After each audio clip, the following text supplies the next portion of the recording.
the Asgardian bridge between realms. Our ancient ancestors called it oblivion, the second death from which there is no escape. Ancient arcane sages of the chaos powers, or in modern terms, ancient astrophysicists theorized that all things in the sky and on the earth would eventually travel to this point until it swallows all that is, and from there the universe would begin again. They had a process that would allow one to continue, in theory, beyond this universe and into the next. It involved the last moments before singularity is reached. When the entirety of all that is can be measured within a 5 light-year radius, one must move their astral essence to the opposite edge of the center of oblivion. Now given by this point, all carbon life will have been eliminated. As the edges of what is draws into the singular central point, you must skip one's essence like a stone across water. The pull of oblivion being the water and the edge of existence being the direction of motion you're moving towards, and at last second you turn to enter oblivion. As you pass between the event horizon, that stretch of time and space will fold in, and the entire span of the universe will be displayed at that moment.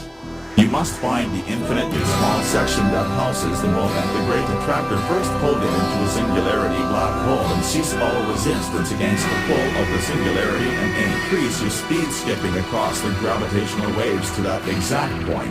Space and time will finally at 2 points will open before you. That section of time of the singularity will position behind you, and a strange unfamiliar space will position ahead of you. When you clear the funnel, you will be in the opposite end of the white hole of the next universe. Sometime after the Big Bang of the next universe, in an area similar to that of the Booth's void.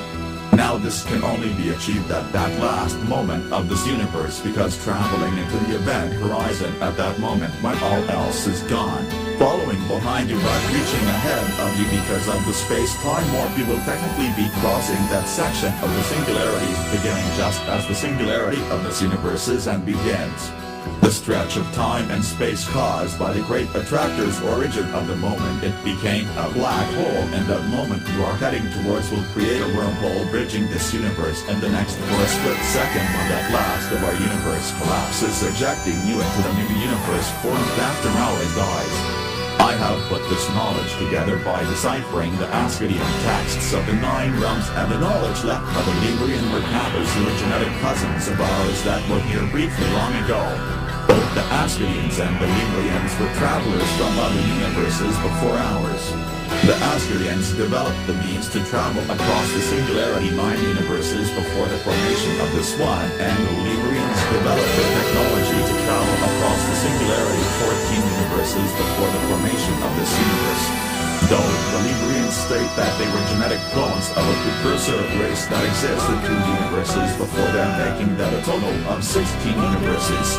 They stated that they were created in a time of civil war between 2 factions of the same race, and that the war destroyed the 2 universes before them along with the precursor race they came from, and that they had cloned themselves so many times over that there was no trace left of the original precursor race in their genetics.